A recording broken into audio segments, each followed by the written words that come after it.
All right, Anime Roundtable. We're back for our fourth episode. Fourth episode? I thought it was our fifth. Man, I'm in Not the yet. future now. Anyways, so we want to do a shout out to our sponsor, Anchor. So if you guys have podcasts or you're doing anything out there, make a buck for doing what you love to talk about, whether it's D&D, anime, or, just sports, anything. If you have a podcast out there, look up the Anchor app. Get paid for what you love to do and get monetized, man. Yes. And do we have any other announcements? Shout out to Pineapple Mike at GT South. If you're looking for a gaming tavern, games, nerds, and weebs, and playing board games and cosplay nights, head over there in the Montgomery area. And I don't know, are there any more announcements? I got a couple things to say. Hopefully I'm going to get our Twitch account up and running for us. So might stream some games here down the road. We'll see. Depends on my work schedule and all that. And also have like a little thing where I review different anime stuff. So it should be coming out. It'll be like a little side episode. Not too long. But other than that, let's get into the episode. Oh, and one last announcement. And Dylan and I and Cameron are going to be working vigorously. I've been terribly lazy, which is nothing new, but getting our official website going on. So check that out, along with a new Twitter account in the next month or so. Yep. So that's all the announcements I have for today. Now let's get into the episode. All right. So we have our guest today, Alex Hodges. Alex Hodges here, also known as Instant Reality 95. Follow me on Instagram if you want to see a few more videos of me with a few voice actors, celebrities, and all around going to cons with other cosplayers, especially your waifus. And he's a damn good cosplayer, I gotta say. Yeah, so cosplayed as Connor and from Detroit Become Human and Dante from Devil May Cry. More specifically, Devil May Cry 5. DILF Dante. DILF Dante. That's not a DILF. Well, okay, he's more. Okay. I'll concede. He has a daddy complex with a lot of the ladies I've talked to. Well, let's rephrase that then. More like the Yulf. Or I'm not even gonna ask what that means. No, it's UILF. An uncle I'd like to fuck. No. And anyway. So, let's... Well, first, I want to begin with, we've all watched Goblin Slayer. Yes. So, last week we were kind of talking about how it kind of, fell off the mark of... It started off hard, and then it just kind of... It got soft. It became a harem. I was expecting, some Doomslayer... rip and tear, guts, gore, glory, all that, and then it didn't. It didn't, and then then this trailer with the what's it called, the Goblin King, the movie Goblin Slayer's Goblin Crown, which is coming out in Japan this February, and I'm super psyched. Now, a lot of people have kind of fallen off the Goblin Slayer, bandwagon, but for me with this movie, yes, I'm still excited. But Alex, You've had some very, conflicting opinions about Goblin Slayer. What about it did you like and what didn't you like? Well, I really liked how it started off in the beginning. Honestly, it did set up this world in an interesting way. There wasn't a whole lot of... It didn't start with any narrative exposition or anything like that. It kind of... Which I can't appreciate because that just gets old over time. So... In the first episode, we're just dropped in this world. We meet Priestess. Yes, and another thing in this anime that I find interesting is that the characters don't have names. They're just referred to by their titles. Yeah. So you're not a person. Cam, you're not a person. So Priestess, one of our main characters, wants to become an adventurer. So she joins a guild and joins this small little party that consists of a fighter girl, a warrior boy, and a mage girl. Yeah, I was going to say, I'm pretty sure that was mage. Yeah, it was a mage, because she had the little witch hat, the little staff. Yeah, okay. And maybe a little dagger or something that's pretty much mandatory. If you play video games, you know. So anyway, they all go to fight. They're all little porcelain level adventurers, which is the bottom level of this guild, and It means you ain't shit. yeah, basically you got to work your way up from dirt. So Real life expectations. Anyways, go on. with the silver level adventurers being the top. Keanu Reeves level and Elon Musk. John Wick. John Wick. There we go. So Priestess joins this little party that she finds, who are all porcelain, by the way, and they decide to go hunt goblins. And they're like, "We're gonna hunt goblins? Oh, this is gonna be easy. They're just vile green vermin. We're not gonna have any problems." And then the controversial scene happens. Yeah, that shocked the internet, and holy shit, did it make waves. Basically, shit hit the fan real fast because they really underestimated their situation. I underestimated the anime. I was like, holy fuck. Like, this is episode 1 and it got dark fast. I was thinking, oh, it got dark fast and it was going to be like this for the rest of the season. Yeah, and I was like... It was darker than the blackest place, where light causes pain and darkness brings solace. Where is that... Where's that from? It's from the video game Agony, probably the only good part of that terrible game. Haven't played it, heard it was shit, but had beautiful, cinematography and... No. Even that? No, once you get past that one opening scene, it just... It falls apart. It goes to hell, basically, pun intended. I was about to say. It was... Yeah, the character... Not Doom Slayer. Like a little off topic, let me just go ahead and say the problem I have with this game is it was developed by an indie developer, Mad Mind Studios, who wanted to try to go as far as they could go with making a very, very vile and disgusting depiction of hell, but they put money over integrity because it was originally supposed to be rated adults only, but then they just decided, let's make it be rated M so we can sell more copies. So basically, money over integrity, what could have been something worth shocking everybody turned out to be terrible. But back on topic. So, about Goblin Slayer. So, after the party finds their little cave of goblins and really underestimate the situation, yeah, shit really hits the fan. Basically, Warrior Boy gets hacked to pieces, literally, by a bunch of goblins. Mage Girl gets stabbed in the stomach by goblins by a poisonous dagger, and... Am I even allowed to talk about this? I mean, Cam, this is effectively your podcast. I don't care. Okay, let's just go ahead and say it.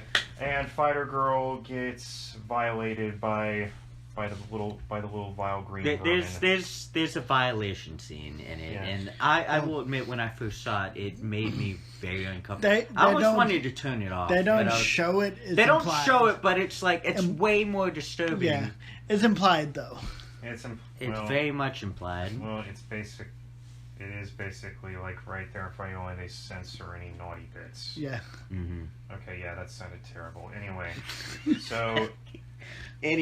So, right there, Priestess decides to run after Fighter Girl was telling her to run, and she tries to take Mage Girl with her, but she doesn't make it very far. So right when she thinks she's about to meet her end, that's when Goblin Slayer appears, who is...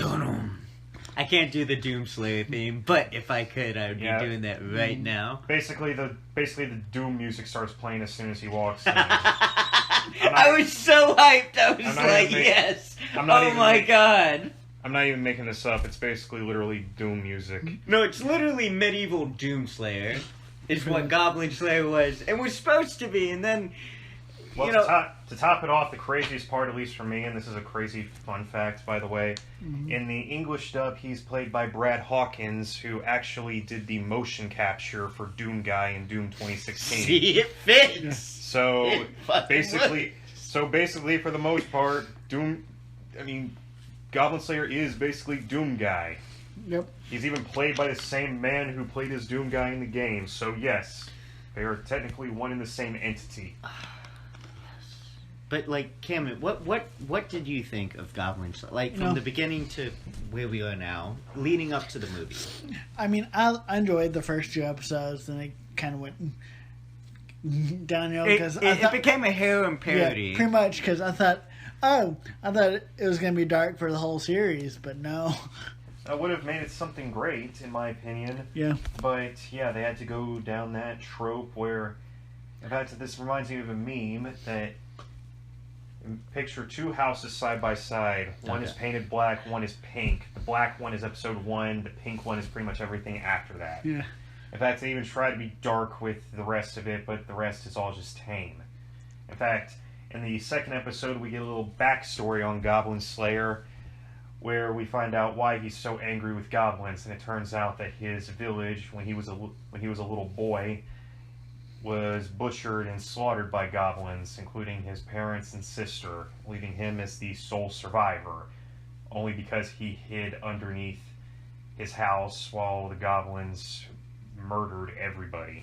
And probably, pillaged and did some other, vile shit. Yep. Like, so that's basically what caused him to be so angry with goblins, and that is why he is solely known as Goblin Slayer, because those are the only quests he takes. He doesn't take any with dragons or demons or anything, just goblins. I'm gonna put my pain in your soul. Yes. But speaking about slayers, from Doom to Goblin, now we're gonna talk about Demon Slayer. So, I wanted to ask you guys, like, so from like the first episode, like, what was your impression? Like, honestly, I wasn't expecting much until I the was butcher thinking, scene. So I was thinking, his son was gonna die. It's gonna be horrible. Like, there was a lot of foreshadowing for that. Yes, but I knew his family was probably gonna die because that's usually how most stuff like this goes. Mm-hmm. Alex, like, I showed Alex, we were at his place and we were just watching it, like, the shock factor, like, about traumatized you, if I recall. Like, the look on your face said it all. For the record, I've only seen 2 episodes. I'm still in the middle of getting caught up. Oh, boy. Okay. So, let me go ahead and give you my first impressions so far. Okay. So, in the beginning, we were introduced to Tanjiro, who is a country boy living with his family after his father recently passed on. He lives with his mother and about 4 siblings, including his sister Nezuko, who will eventually become a big part in this show. Who becomes an icon in the anime community and me. Yeah. So we'll get to that in a minute. Oh, yeah. So one day, Tanjiro has to go and sell some charcoal for his family so that way they can eat their fill for the night. Yes, times are that desperate, and it kind of makes me feel for the guy. But he takes a little too long to sell charcoal, so his neighbor, a few miles down the road from his house, decides to take him in for the night because apparently there are demons lurking at night. So once he's awake and ready to go back home, he does return home only to find his entire family butchered to pieces, including his very young siblings. But the last one who's alive is his sister Nezuko, who, for the most part, seems to be clinging to life, until after he makes it a few miles down the road, trying to get help. She basically turns on him, and shows her teeth, and it turns out she's turned into a demon. And at that point, we don't know why. Yes. It happens. Yes. And then they fall off a cliff. They survive because it's winter and they land in snow. And Tanjiro doesn't really accept that his sister's a demon.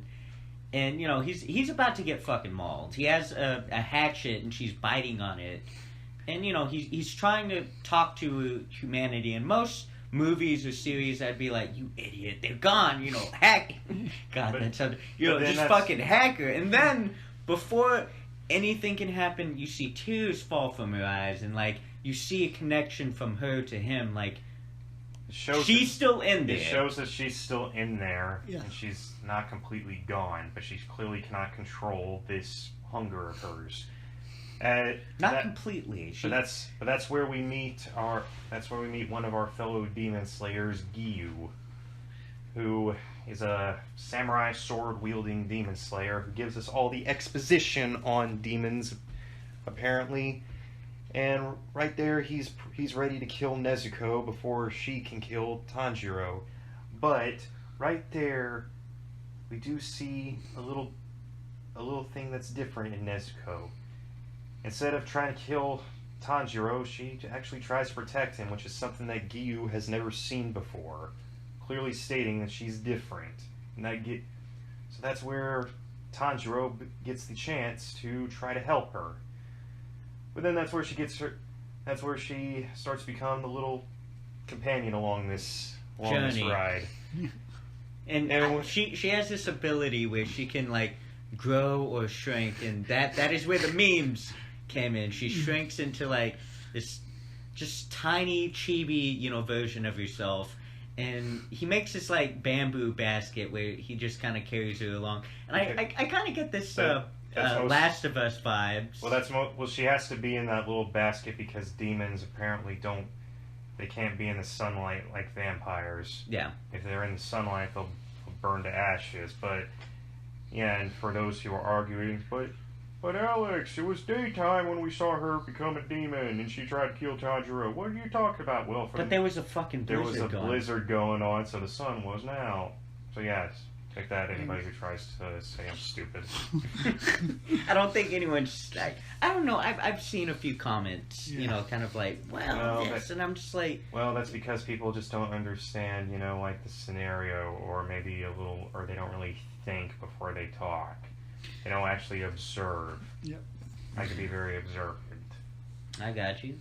And, Cameron, wouldn't you say, like, unlike Goblin Slayer, this anime, there's some light-hearted moments. Yes, there is. But it keeps the fighting, the art style, and everything, it keeps kind of one-upping itself. Yes.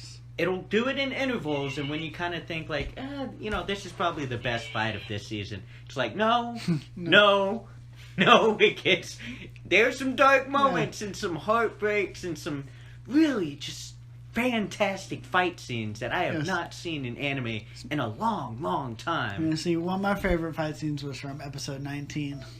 Towards the end. Don't spoil it. I'm not, but I just love that fight, that animation, and all that. Ufutable's doing a really good job. So. They've they've done things with this show, from the cinematics to the art style to how they kind of like animate the fight scenes. That I want to say the YouTuber Gigik also said, I'm not pronouncing that right, but it's Gigik. Yeah, there you go. I met the dude. He said in one of his videos that they were doing things that they tried in the 90s with a different anime, and the technology was not up to par for it, and they did it in 2019, and they executed it perfectly. See, they've also done a really good job with the Fate series. Ufotable does the Fate series. So.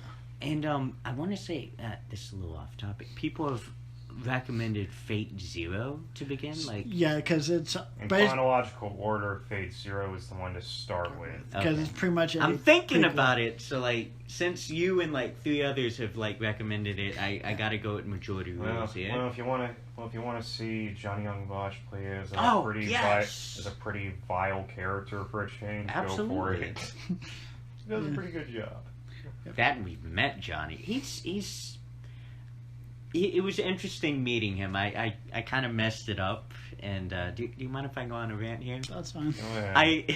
Let's share our experience. Oh boy! So here's an embarrassing moment at I want to say it was Comic-Con of 2018. Yeah, 2018. So I met Johnny, and I'm not really good with celebrities. That's not true. Just that Johnny, I was just like, oh my god, you're in Akira and this, and so. I had him sign a Trigon poster for my boy Alex here, and then I got that framed, by the way. Yeah.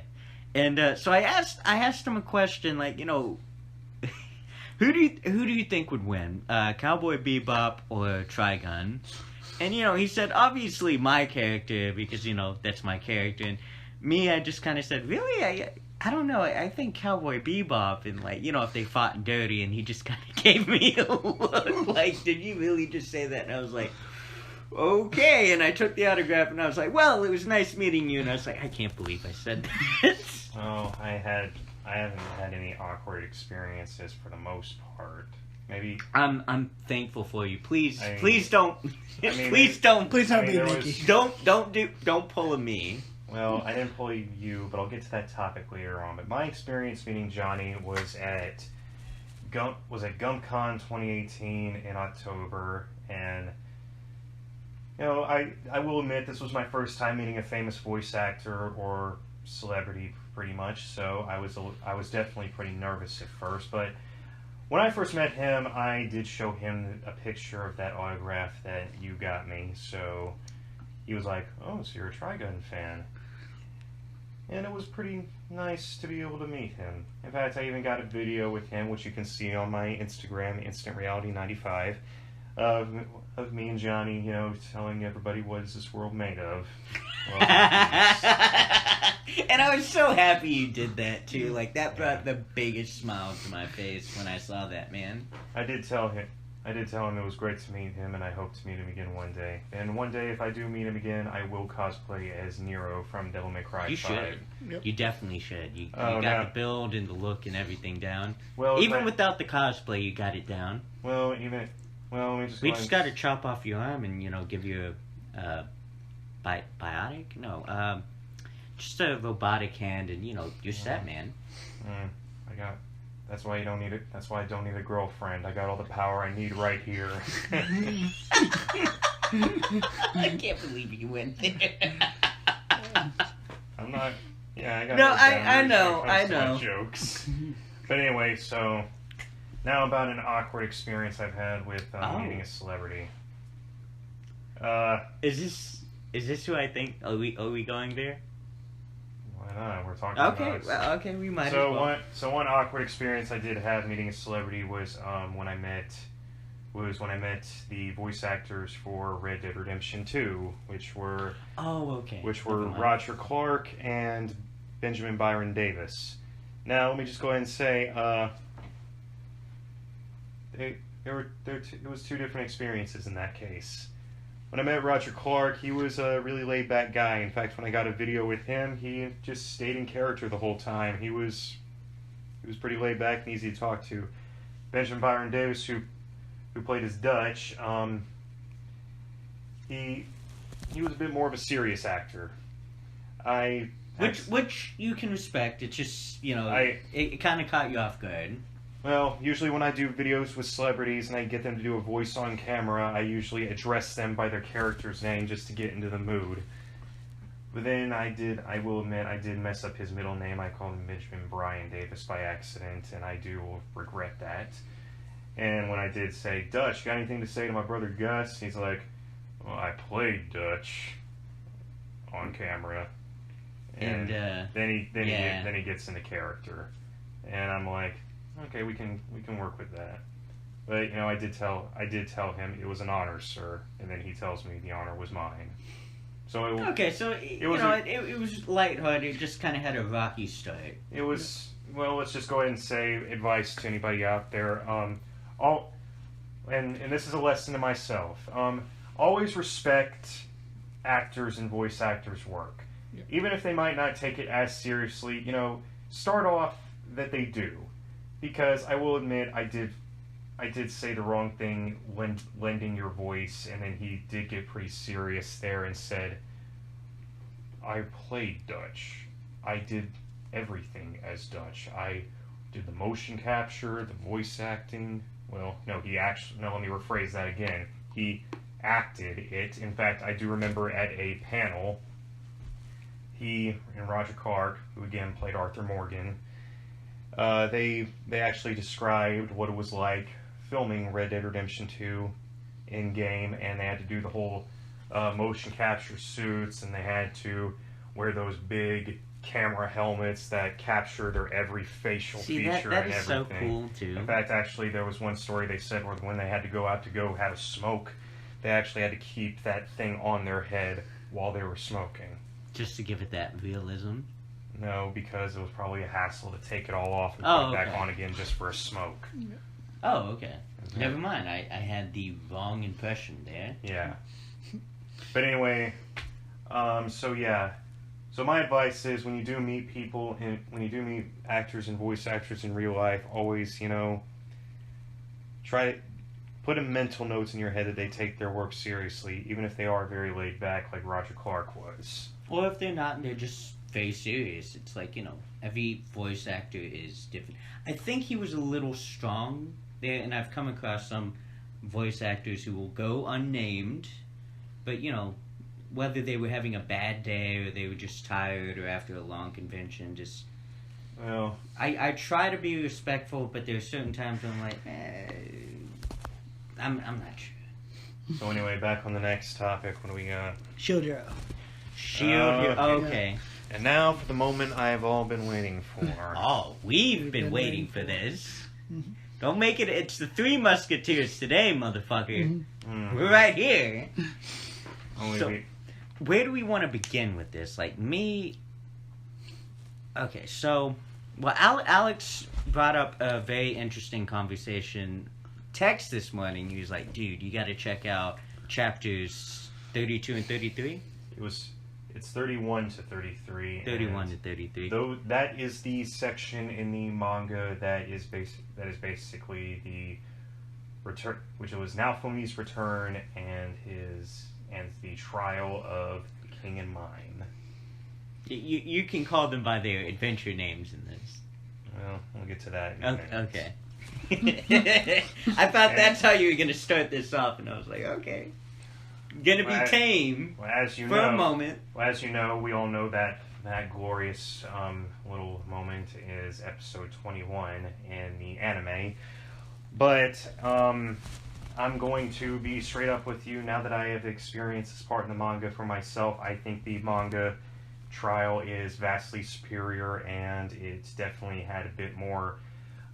It definitely had a bit more context, detail, and most importantly for me, it was more consistent, in my opinion. Because in the anime, after episode 21, a few things do get a little inconsistent. And especially after the trial. But also, it makes the overall outcome a bit more satisfying, in my opinion. Because they actually explore, and it makes a bit more sense, and it's a bit less of an ass pull. Kind of like episode 21 was. Never heard that. It's less of an ass pull. I'm gonna write that down. Well, I will get to that in a minute, but onto the subject at hand.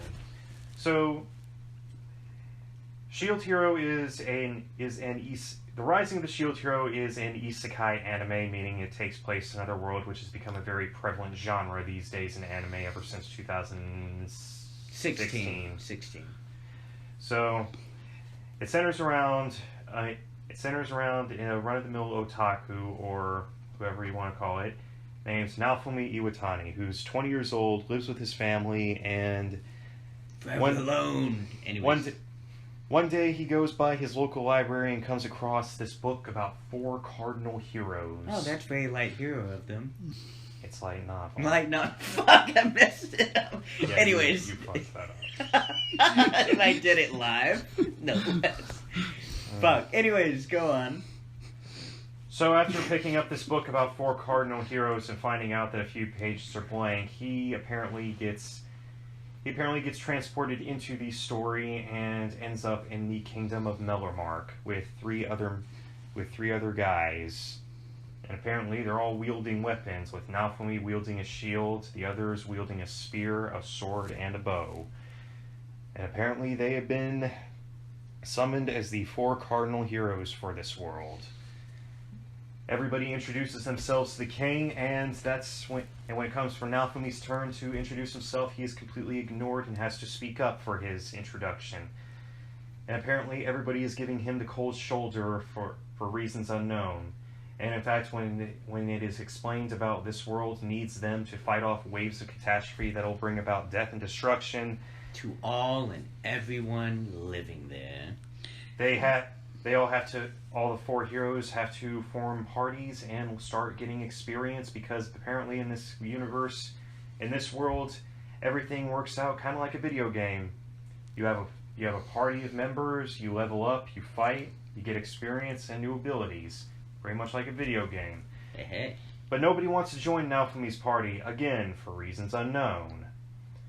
So that's where we're introduced to the king's daughter, Mine, who apparently agrees to be in his party, and for the most part, seems like a friendly redhead who will then hopefully help Naofumi make his journey there a little bit better. Right? Wrong. Because the next day after Here we go. Because next day Here we go. The next day after Naofumi wakes up after a day of training and learning the ropes of this world, he finds his armor, his clothes, everything. Pretty much all he has left on his arm is his shield and maybe a few bedroom clothes, and that's it. He finds everything missing, and even mine is missing. So that's when he's taken up by some guards and brought to the king, and that's where he is framed for false crimes of sexual assault, no less. And that was the scene that also just made waves on, the internet, all over the, sphere of, Reddit. Everyone was pissed. Everyone was just raging. Like, I remember when you hated, what was her name from Kami Ga Kill? Like, you thought she was the worst thing since Adolf Hitler. Then mine comes along, and she softens you, she warms you up to her a bit. I never thought you'd ever say, she was bad, but she wasn't that bad. And I was like, wow, really? And no, it was incredible. And the unanimous vote of her being the most hated character in modern anime history. I was like, she's pretty fucking diabolical. I'm not gonna dispute that, but just how fast people voted on that, I was like, back on top. Back on topic, though. So after Naofumi is falsely accused of these crimes, everybody just simply believes mine because she's the king's daughter, and also because Naofumi is the shield hero, and again for reasons unknown. Everybody despises him even before that. He's basically an outcast. Even before he begins this whole journey, he is branded an outcast, and anything he says is just kind of his word against royalty and the other heroes, and it's just... you start with jack shit as a shield hero, man. That's also where we get introduced to one of my second most hated characters, Motoyasu, who is the spear hero, no less. Let's just say when he starts off, he's actually pretty douchey towards Naofumi, but then when he starts white knighting for mine, that's when... Can't believe white knighting. Anyways. Yeah, he is. It just... I wasn't expecting that for this podcast. That's when he gets a bit more unbearable. We'll get to that later on, though.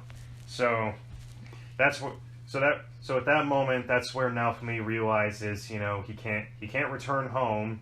They're not going to kill him, so he's basically shunned by everybody in the kingdom, and he's left on his own with nothing besides that shield on his arm. All of his money, his pride, his dignity, his respect, everything taken from him right there in just a single moment. But there's a light side to this story. Well, after he scrapes up some cash to buy himself armor, and even the sympathetic blacksmith who actually knew... Let's say not just blacksmith, but black marketeer as well. Not really sympathetic, but... Well, he was one who had a soft spot for him because he knew him before this whole rumor started. Mm-hmm. So he gave him his signature cloak and told him he wishes him the best.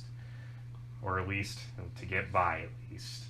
So that's where after Naofumi decides to, he's like, well, I can't prove my innocence. I can't do anything about it. So this is my situation. I have a duty to bear. This is what I have to do. So, but he needs party members. So as a last resort, since nobody will join his party, he decides to buy a slave. And in the kingdom of Mellermark, they apparently have a supremacy where humans and demi-humans live amongst each other. Only demi-humans are treated as slaves and as outcasts. Now, however, in Chapter 31, they actually there's a reverse of that too. We'll get to that. I know. I'm just saying, it was shocking when I found out too.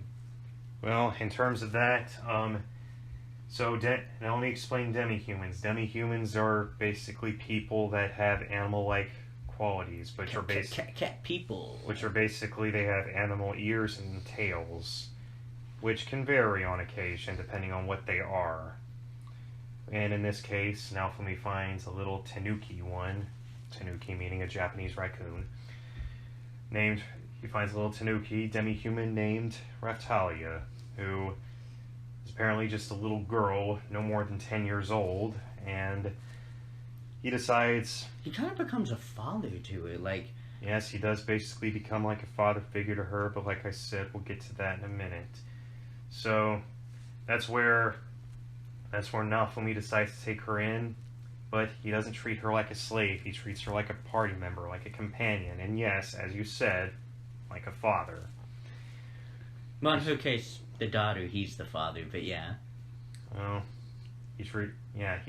Okay, that was a little... No, I was just being a stickler there for... which, forget me, continue. Yes, they do basically start to form a bit of a father-daughter relationship. Which also makes it a little bit weird as the series goes on. Well, it could be argued. I know, and it's a different universe. Just, but we'll get. I'm gonna leave that alone. But we'll get to that in a minute. So after a few episodes of them bonding and actually, becoming dependent on each other, they start to really work well together. And once the first wave of catastrophe hits, that's where Raftalia vows to officially be his sword. Now until the end. Almost sounds like wedding vows right there. Well, that's what she said to him, and that's how it all turns up. Especially the next episode over, which is honestly, in my opinion, the part where we get the most evil thing that Mine did to Naofumi, in my opinion. Now that was the part where I knew I didn't like her before, but I fucking hated her after this part. Well, let's just go ahead and say Mine does very vile and disgusting things later on. Do you mind if I sum it up? Because I do want us to get to the chapter study. So what she basically does is, she calls out that, Naofumi has a slave without the context of their actual relationship as companions and partners. She's just like, oh, okay. So what's his name? The guy with the spear hero. Moriyasu. But he's kind of crushing on her, and now, let me say, she's grown up at this point, so she's not a little kid anymore. No, she's this was before that. No, she was. No, well, right where you are, she was still little right there. The thing is that they grow up faster as they, they level up. As they level up. That's why demi-humans are looked down upon in Melremark, because humans call them unnatural. Anyways, so at this point, Mine is just kind of being a salty. She's being salty, incredibly petty, and she's just like, did you hear the shield hero has, a slave?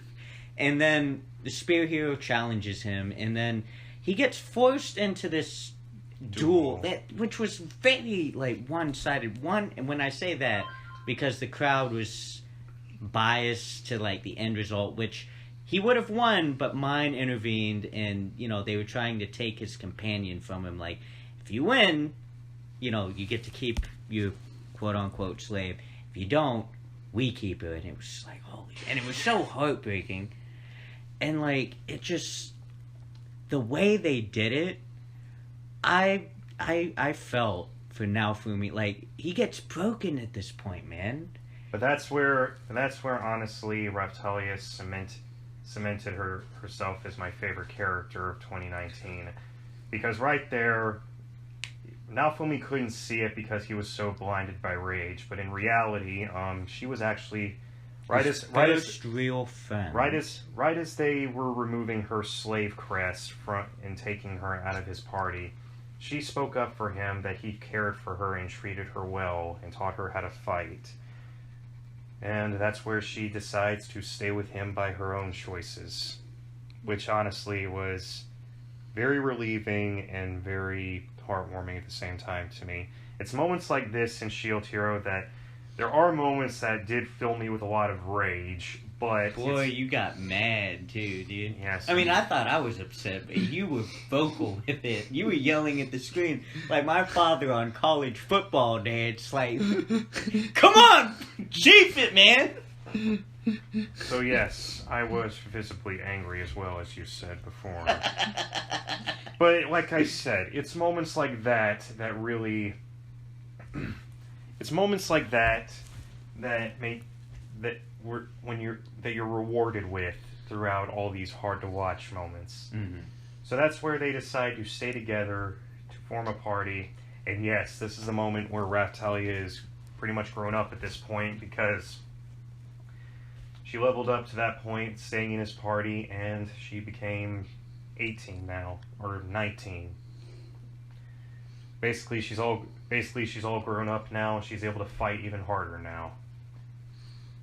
So they make a great team. Now, for anybody who has seen Shield Hero, we'll save you the rest of the exposition. And let's skip to chapters 31 and 32, the real reason why we're here. All the right. trial. So, and that's in this part of the story. This is where Naofumi and his party all decide to. Okay, let me start over. This is where Naofumi and his party all defeat, and the other three heroes all defeated the Pope and the Church of the Three Heroes. Well, all their followers, that is. And that's where Naofumi, after being cursed by his curse shield and left in a very bad state, the Queen of Melromark, who is actually the highest up in the kingdom, because, as you may know, Melromark is a kingdom, or is a country of matriarchy, which is where the Queen has all the power. She is the highest up, not the king. So, that's where Queen Mirella makes Naofumi the top priority. Upon waking up about a week later and being treated, but not fully, it would take him a month to fully recover, he's greeted by Queen Mirella, and she finally gives him all the answers he'd been waiting for. Why you hated, why this country has demi-humans as slaves, why, the royalty is, corrupt, why we need the heroes, a little bit about the waves, not too much, that kind of... Still learning that. Well, one thing we do learn is that despite a lot of differences between the kingdoms, they do come together to fight off these waves of catastrophe. And we learn that when Naofumi was summoned and the other three heroes were summoned, it didn't go down the way it was planned. In fact, what the original plan was, the 4 countries of the world would each summon their own hero, with Melromark being the very last. That's not what happened, though. But that's not what happened. While Queen Mirella was away, trying to set things up for that said plan, King Altkree of Melromark decided to go ahead and summon the 4 heroes himself, and had very big prejudice and discrimination against Naofumi for simply being the shield hero. But right there, we also get the big satisfactory moment we've all been waiting for, which is the trial of King Altkree and Princess Mine. They were charged for conspiracy with the Church of the Three Heroes, and Mine was also charged with the assassination attempt of her sister, who was... multiple times. Who was next in line to become the Queen of Melromark. So... now let's dig into episode 21. In episode 21, we get that exposition and we get the trial. And for the most part, I will say it was satisfying enough. But after reading the manga, it was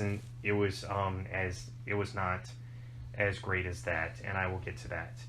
So in the anime, we get it pretty straightforward. The king and Mine are brought in. They're tried.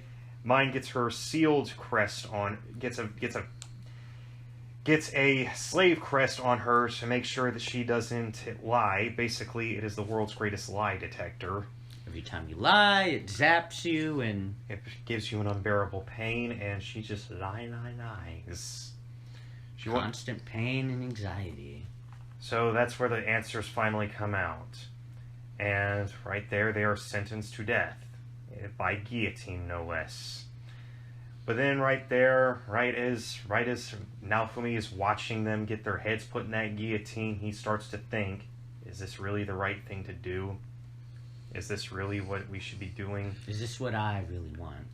And then right there, Mine just cannot accept her fate. So she begs for Motoyasu to save her, but he just looks away and refuses. And that's why in the last... Well, then doesn't she look at the shield hero for, like, mercy? She looks at Naofumi in one final act of desperation, begging for him to save her, even after all the hell she put him through. And, well, that's where he decides, stop!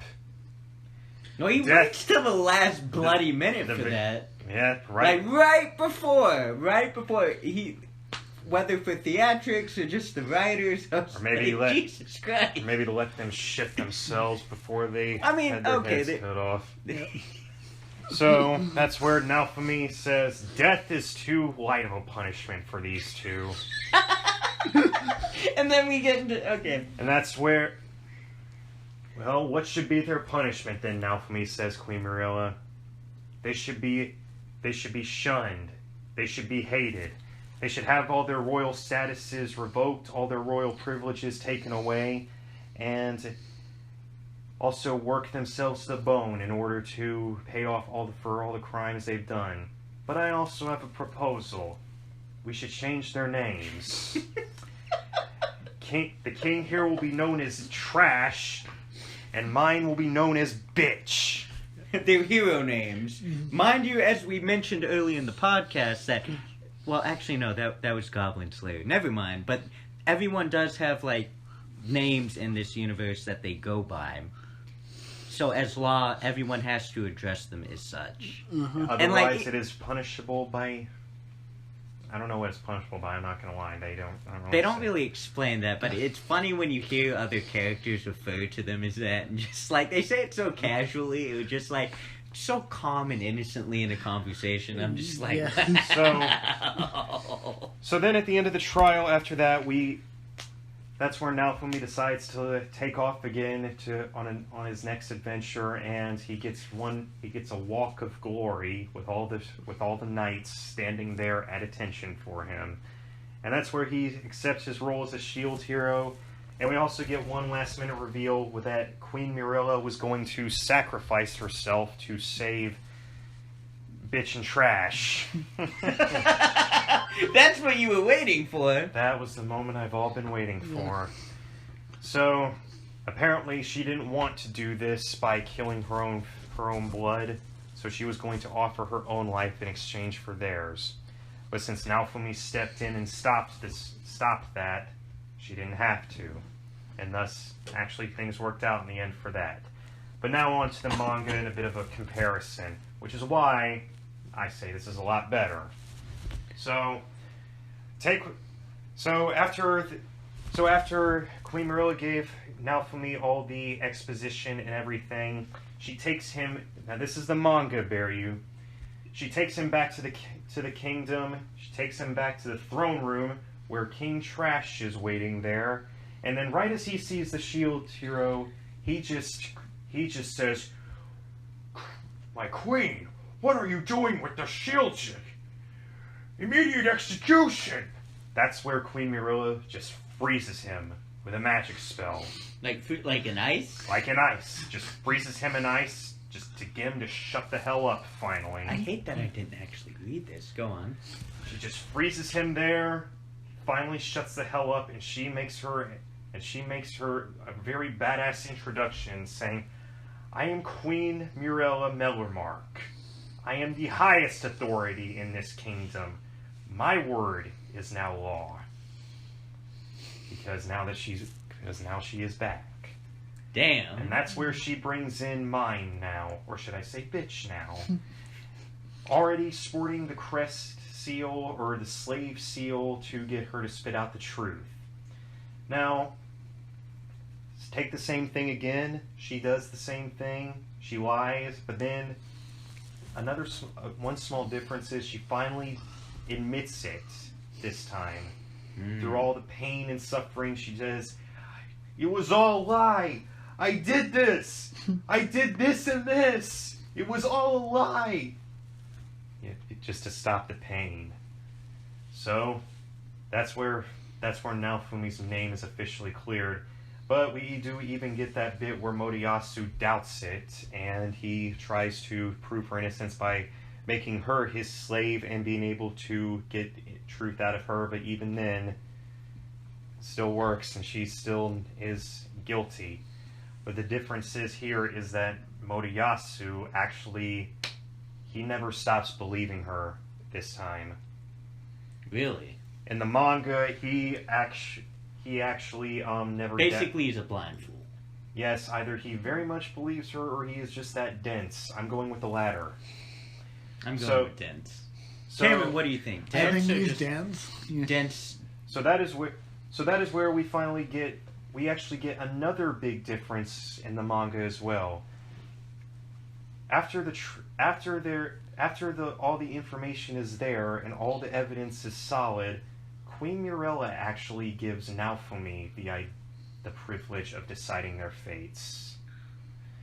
And right there, Bitch and Trash actually beg him, don't beg, they beg Murella, What are you doing, Mother? What are you doing? And then she tells them, you should actually start begging to the shield for what you did to him. He's the one who he's the one who has your fates in his hands now. Wow. And then another big difference in a bit of comparison to... Maybe I'm a sadist, but like that sounds way more theatric and way more entertaining. Mm-hmm. Well, and yeah, in difference to the guillotine scene. Now let me go ahead and say... Okay, actually no, I'm not going to say it right now. I'll wait. So in difference to the anime, instead of Bitch begging for her life with her head in a guillotine, she actually gives a very, very hypocritical statement to Naofumi, saying, "Naofumi, you don't have to be this way. Revenge just breeds more revenge. You can spare me. Have it in your heart, please." And then right there, now let me go ahead and say, she didn't say his name like I said it. She doesn't say his name until the very end, which she mispronounces. And then right there, right as she's given like some dumb smiley look to him, trying to sweet talk him, that's where Naofumi just literally says, "I want them dead! I want them executed! I want them put to death!" Does he really? He says it out loud. But they don't die. As I know, because it continues on to a much darker scene. Well, let's just go ahead and get this out of the way. So, the What? Oh, we should have, I want to say 30 minutes ago, we should, spoiler alerts. Well, let's just go ahead and say it now. So, the guillotine scene is actually never in the manga. That was just put into the anime. It was a tamer scene. Well, much tamer. So after Naofumi does say that, they start begging for their lives. They really start begging. So, but Queen Murella does contradict that a little bit, but does give him a good reason. So apparently, Queen Murella does tell Naofumi, even if that may be as cathartic as it seems, the death of them two will have serious repercussions throughout the world. Meaning, and this was actually not explored in the anime, or maybe it was very vaguely by Melty. Mm-hmm. The king actually was very recognized throughout the world for being a strategist, and if he were to die at the hand of Naofumi, given a few ideas, that would have serious repercussions. So instead, Queen Murella offers him a few other options. You could flay them, you can mutilate them, you could have them have the same pain and suffering that they caused you. No, I'm not making this up. Queen Muriel actually recommends this to Naofumi. For her husband and daughter. So That's cold. Yeah. She's cold, man. So then Naofumi after Naofumi getting a bit of ideals right there and realizing the situation, he does come up with an idea and says, it can be anything. And then that's where so right there, that's where we cut to a different scene in the manga where we're actually shown a big banquet going on in celebration of the defeat of the Three Heroes Church. And yeah, Philo is all excited about it because, Master, we get to eat all of this! Yes, that was adorable, I'm not gonna lie, but back on topic. And that's where Queen Muriel announces in the middle of the banquet, we have the guests of honor, or should I say dishonor, which is where they bring in Bitch and Trash, and that's where we get their whole new name change here in this scene. And they drag it out a bit more here in a great way. Like, they let it, like, they don't just do the whole bit where they repeat their new names and then they show the shock on their face. No, they let this sink in the manga. Like Naofumi even, like when the king said, "You will not talk to me that way. I'm," and then Naofumi's like, "You're trash." Damn. And then Pretty funny. and then came Bitch, and then he's like, "Oh, you need an adventurer name too. How about Slut?" And then that's where she just gets an angry look on her face and says, I'm gonna kill you! You hear me? I'm gonna kill you! And then Muriel says to her, you were just saying revenge breeds revenge. You should listen to what you preach.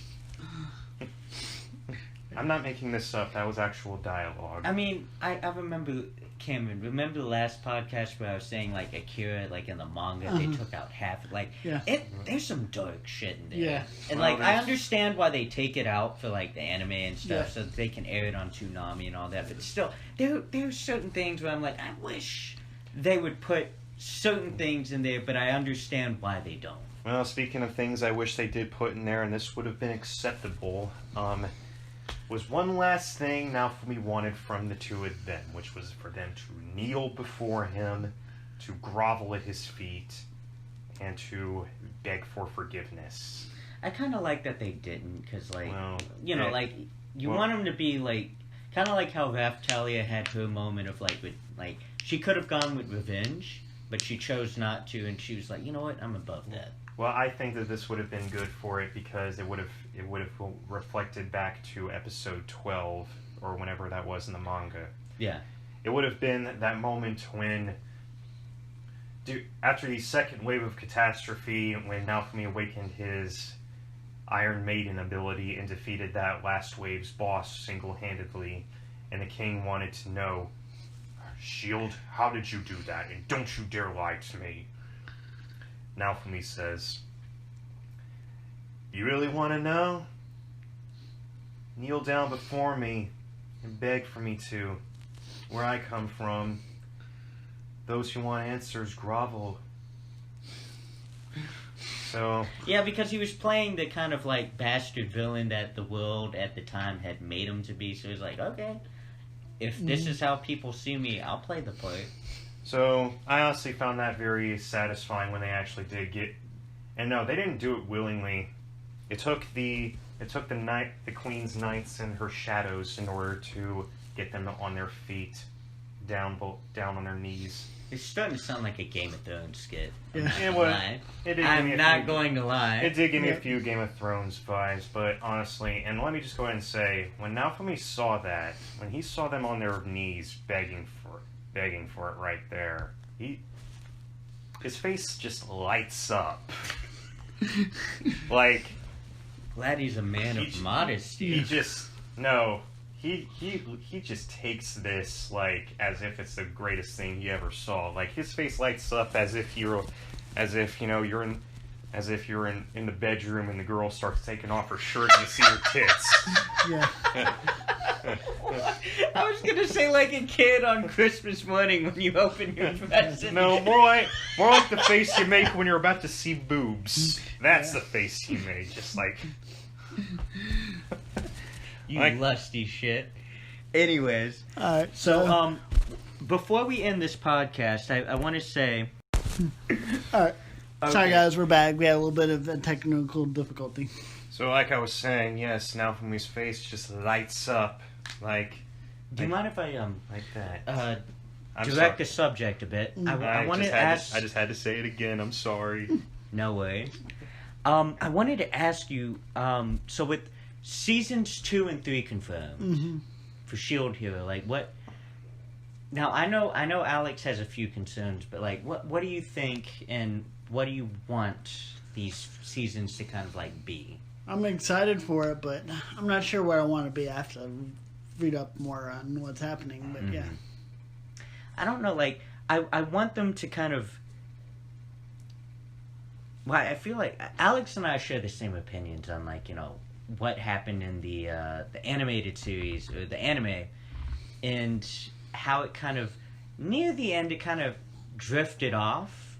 But I'm still very psyched about seasons 2 and 3. But here's my problem with the last few episodes after the trial. This is now we're switching to anime, not manga.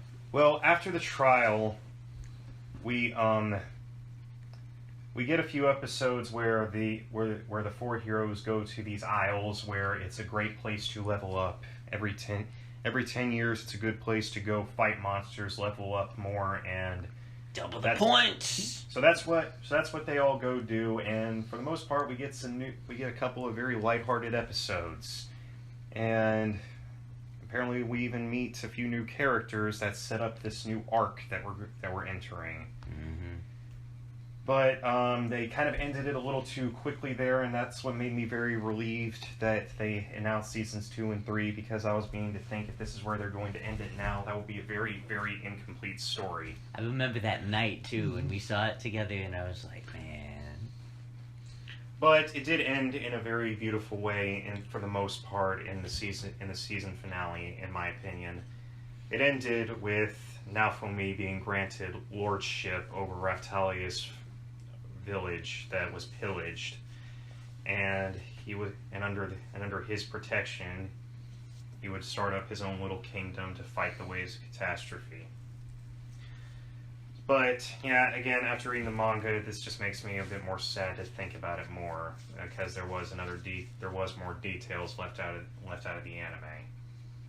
In fact, actually, there was another reason that made me hate the king even more, which was in the anime, we all remember Raphtalia's village being taken over by Melormark's soldiers, and it turns out that the king actually ordered that himself while Murella was away.